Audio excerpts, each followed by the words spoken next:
ஆனா பிறந்தவங்களை ஆண்ட அனுபவித்து அவர் மையானத்துல கொண்டு அவரை கட்டையில வச்சாலும் அந்த கட்டை தீ பிடிச்சு எரியும் போது சாம்பல் அப்படியே காத்துல பறக்குமா.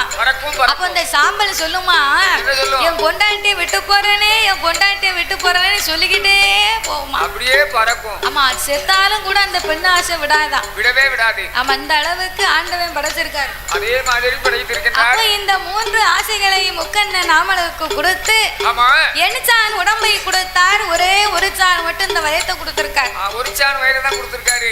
ஒரு சான் வயிறுன்னு லேசா நினைக்க கூடாது. என்ன ஒரு சான் வயத்தை கொடுத்ததுக்கு தான் நம்ம உலகத்துல இந்த பாடுபடுதோ. எனக்கெல்லாம் கூட ஒரு சான் கொடுத்திருந்தா இன்னொரு 10 இட்லி சாப்பிட்டுருப்பேன்.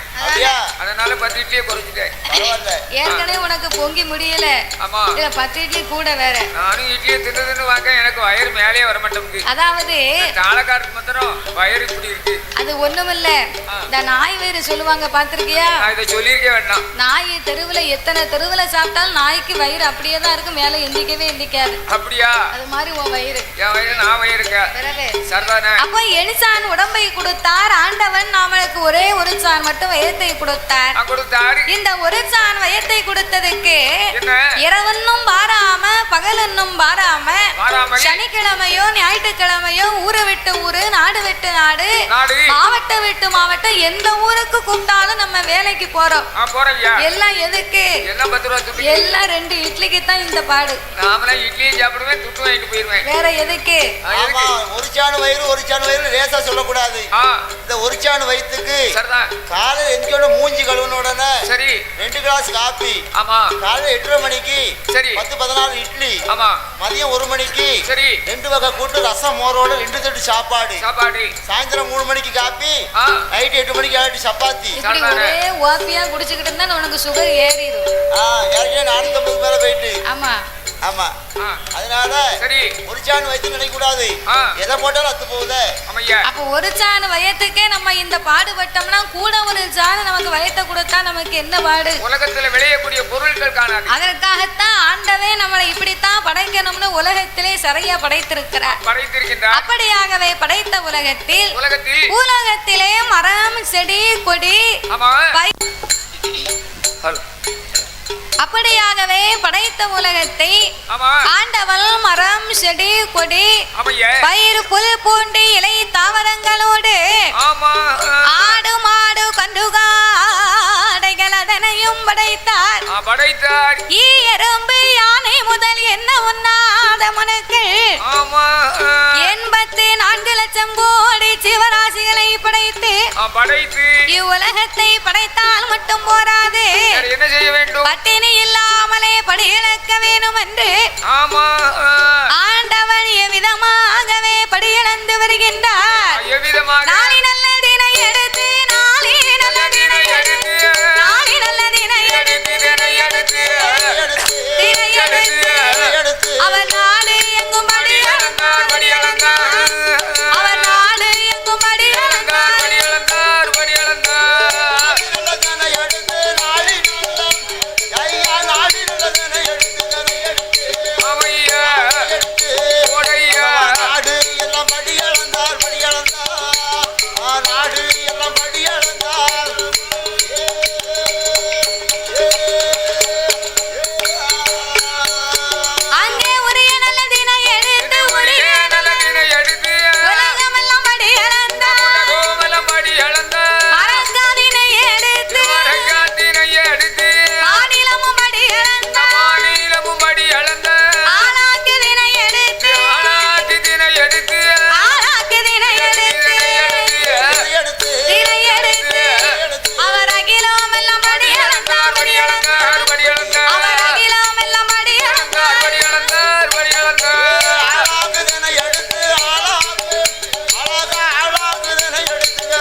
மாதிரிலாம் பொண்டாட்டி. ஏன் உன் வீட்டுக்காரம்மா பிடிக்கலையா தாத்தா? என் பொண்டாட்டி இதை நல்ல நேரத்தை நினைக்க கூடாது. எதுக்கு படியந்த பகவானுக்கு பார்வதி பாலும் பழமும் கொடுத்துருக்கா. புருஷன் எப்போ வருவாரு, புருஷன் பசி ஆத்தனமே அப்படின்னு. இப்ப நான் வெளிப்பாட்டு படிச்சு வீட்டுக்கு போனோம்னா என் பொண்டாட்டி வாசல்ல சட்டாப்பையோட நிக்கா. ஆச்சி சட்டாப்பையோட நிக்கான்னு அதுக்கு ஒரு காரணம் இருக்கு. என்ன காரணம்? நீ வெளிப்பாட்டு படிச்சு வீட்டுக்கு போய் நான் கொடுத்த ரூபாய ஆச்சி கையில கொடுத்தேன்னு வையி, கொடுத்தோம்னா ஆச்சி ரூபாய வாங்கி மடியில வச்சுக்கிட்டு கையில வச்சிருக்கா பத்தி அந்த சட்டாப்பைய கொண்டு நல்ல உனக்கு 2 தோசையை சுட்டு கொடுப்பா.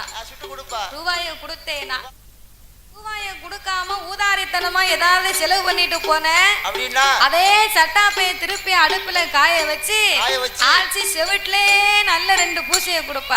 எங்க வீட்டுல அப்படிதான் நடக்கு. அதுக்குத்தான் இந்த சட்டாப்பை. அவ வாசல்ல நிக்கிறத பார்த்த உடனே நீ கொடுத்த ரூபாய் கொண்டு மொத்தமா அவ கையில கொடுத்துருவேன். சரிதானே? ரூபாய் கையில வாங்கின உடனே என்ன செய்வா? லேசா பல்ல காட்டுவா. பல்ல காட்டுவாளா?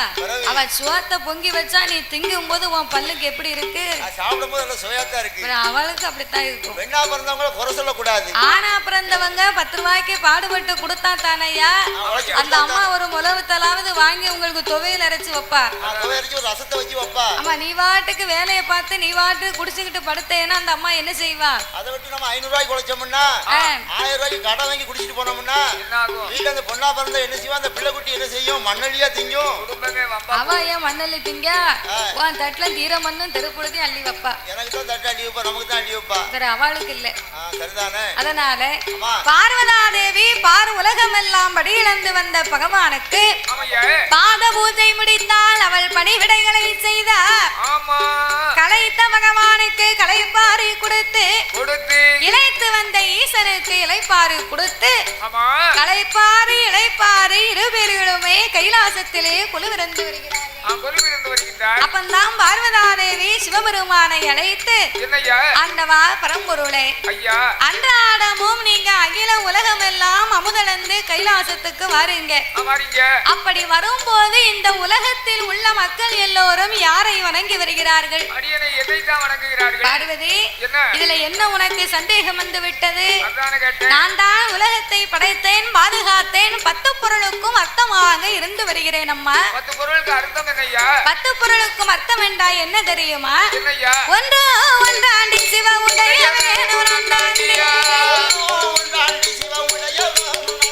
தாய, ஒன்று ஒன்றாண்டி உடைய தாய, இரண்டும் இரண்டாண்டி சிவ ஈஸ்வரன் தாய, மூணு மூணாண்டி முக்கண்ணன் எம்மா, நாலு நாலாண்டி 4 வேதங்கள் தாய, 5 நல்லா ஐந்தாண்டி 5 பஞ்சபூதங்களும் 4 5 பஞ்சபூதங்களும் 4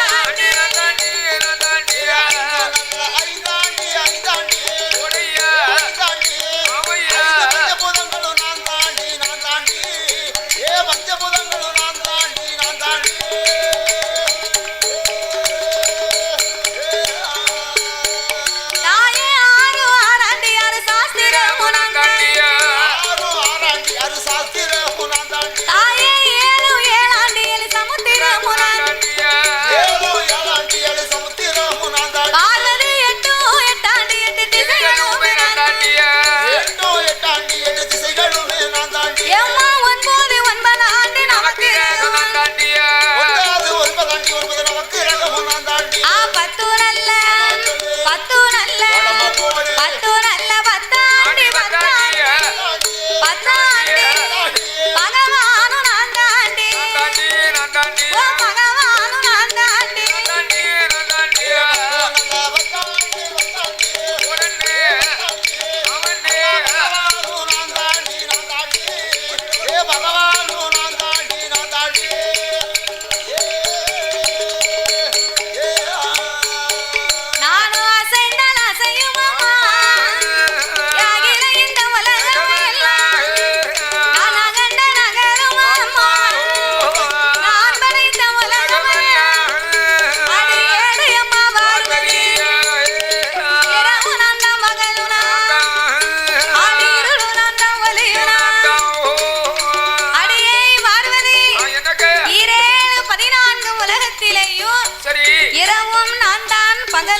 நான் தான், இருளும் நான் தான், ஒளியும் நான் தான், பூமியும் நான் தான், பூகம்பமும் நான் தானம்மா.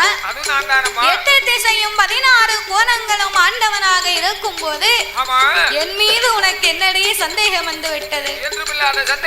ஆண்டவா பரம்பொருளே, 10 பொருளுக்கும் அர்த்தமாக இருக்கக்கூடிய தாங்கள் உலகத்துக்கே கடவுளாக இருந்து கொண்டு எனக்கு தெரியாமல் யாரோ 2 பேர்களை நீங்கள் வணங்கி வருகின்றீர்கள். அவங்க 2 பேரும் யாரு? ஏன் அவர்களை போய் நீங்கள் வணங்க வேண்டும்? பார்வதி, இந்த மக்களுக்கெல்லாம் இரவும் பகலும் வர வேண்டும் என்று சொன்னா யாரால முடியும்? காலையிலே தோன்றும் கதிரவன், மாலையிலே தோன்றும் சந்திரன். சந்திரனும் சூரியனும் இல்லை என்றால் சகல உலகத்துக்கு ஒளி கிடைக்குமா? ஒருபோதும் கிடைக்காது. அதுக்குத்தான் ஆண்டவன் என் வலது கண்ணை சூரியனாகவும் என் இடது கண்ணை சந்திரனாகவும் நான் வணங்கி வருகிறேன் அப்படின்னு உடனே அப்பந்தான் பார்வதி பார்த்தா, அது எப்படி இந்த ஆண்டவன் 2 கண்களும் சந்திரன் சூரியனாக இருக்க முடியும்? ஒருவேளை இந்த ஆண்டவனுடைய கண்ணை மறைச்சாதான் இந்த உலகம் எப்படி இருக்கும்? ஒருவேளை இந்த ஆண்டவனுடைய கண்ணை மறைத்தா இந்த உலகம் என்ன ஆகும் அப்படின்னு பார்வதிக்கு பகவான் மேல ரொம்ப சந்தேகம். சரி, இந்த ஆண்டவனுடைய கண்ணை மறைத்து உலகம் என்ன ஆகுதுன்னு இன்னைக்கு பரிசோதனை பண்ணி பாப்போமே.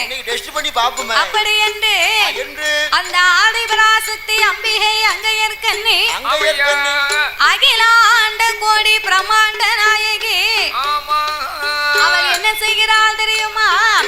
ஆதிசக்தி பார்வதி, ஆதிசக்தி பார்வதி